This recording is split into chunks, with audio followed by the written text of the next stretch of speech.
దిననా దిననా దిననాన దీన దీన దిన దిననాన దిననా దిననా దిననాన దీన దీన దిన దిననాన దిననన దిననన దినాన దీననన.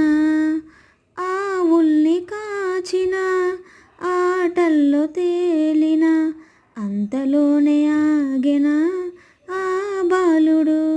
ఆ అవతారమూర్తిగా తన మహిమ చాటెగా లోకాల పాలుడు గోపాలుడు.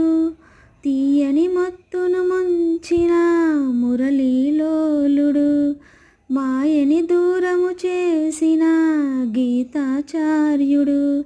కనుకనే అతని కదా తరములు నిలిచే కదా, తలచిన వారియదా తరగని మధుర సుధా.